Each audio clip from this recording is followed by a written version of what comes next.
Hello everyone, this is a quick little video about DX codes. Um, in case you have a camera like this Nikon F60 which reads film cassettes that have DX codes, they do not read your film unless they have a DX code. If it's a film like this Foma pan over here without the DX code, it's not going to read your film, it's not going to load the film, it's not going to work. In case you find yourself in a situation like this, I found a fix for it and it works quite well. All you need is a piece of aluminum foil and some electrical tape and maybe a little bit of Fevikwik, and that's it. It's super easy and I'm going to show you how it works. So any kind of foil works which you find in your supermarket. I'm using this one.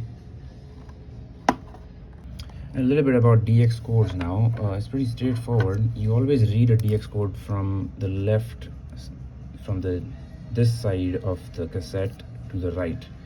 So the first part, this silver part, is there on all cassettes regardless of what they imply. So what the DX code does is basically tells the camera its information. So it tells the camera its ISO, the film speed, and the number of exposures it carries.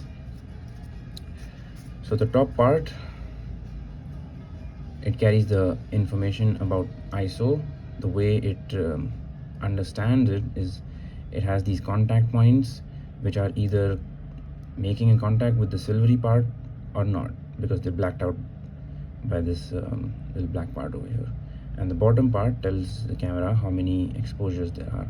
So it's pretty simple, it's pretty straightforward. All you have to do to the empty cassette is make a texture like this, make a pattern like this, and the camera reads it and understands. So this is a 100 speed, 36 exposures, and this kind of a pattern on top is black, silver, black, silver, black, implies that it is 100 speed, and the two houses blocked out over here and the rest silver, this implies that it has 36 exposures. So if you want to copy a 100 speed film with 36 exposures, this is the pattern you make on your aluminum foil with electrical tape. Whereas if you have a 400 speed film, which I have over here, this is a 436. In the same way, this is a 400 with 36 exposures, and it has this pattern. It's actually easier to make. So if you mimic this on this, which I'll make in a moment, it should work for sure. It might take a little trial and error. You might have to make a few of these. If you're lucky, you might nail it in the first try, but yeah. And it doesn't matter if the film is a color film like this one or black and white, it doesn't matter. Just copy this DX code onto this and paste it here. Do pay attention to where the position of the DX code is on this cassette if you don't have your own color cassette with the DX code. So it starts from here, it's about a centimeter and a half, and then it begins. And always read the DX code once again from the left, from this nipple side to the right, not like this, like this. So this is what I have conjured up, and the best part about this process, it doesn't have to be accurate. It does not have to be accurate. If you end up with a little extra tape above this, it's absolutely fine. If it's not matching, like for example this little silvery part on the edge over here is not the same as this black part over here, it doesn't matter, because all it's gonna read is these 1, 2, 3, 4, 5, and this last black block over here. It just reads 6 blocks. So what I mean by the 6 blocks is your camera will have 6 little contact points over here, which is basically these 6 blocks. So I'll help you understand by counting it. So the first block is the silver one, the second and the third are basically the blacked out part. So 1, 2, 3, 4, 5, the silver part, and the last one is 6.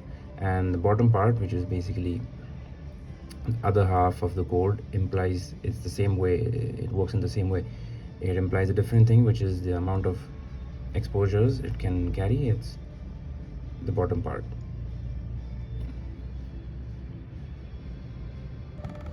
So as an example, I'm going to load a film, or I'm going to try to load a film like this one, this Lazy, into this camera, and it does not have a DX code.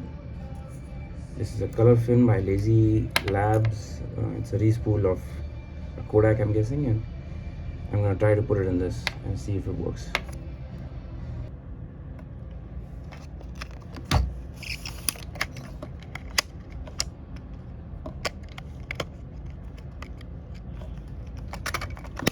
There you go. Turn the power on, and it's not going to read anything. It's going to say E, empty, because it doesn't have a DX code, of course. Now let's try our makeshift code. Let's see if it works. Fingers crossed.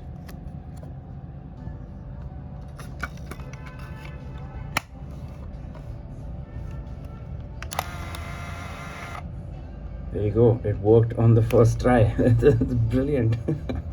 It's inside now and is ready to shoot pictures. Just like that. Now I can't remove it, but it worked. Now the way you know it has worked is, instead of showing an error message, your camera is going to show you 1. That means you're on the first frame. So it has rolled the spool all the way and then spooled it over here, and it's ready to take the first exposure somewhere, obviously over here. And that's how you know. So this has been a pretty cheap and quick method to create a DX code for your camera, which reads only DX code films. If you get a black and white film or a color film which has a DX code, then this video is pointless for you. Of course, you shouldn't be watching this till this point, but in this way you can save a lot of money, because these cheaper rolls that don't come with the DX code, they're about 800 bucks in India, 800 or 700 bucks if you're lucky. But the more expensive ones like Kodak 100, Kodak Portra, or in the black and white realm, the Ilford HP5 or the Tri-X, these are expensive films. These are about 1300, 1600 rupees. If you get your hands on a cheaper film as a beginner, this method is gonna set you up and save you a lot of money. So thank you for watching. Let me know if you have any doubts.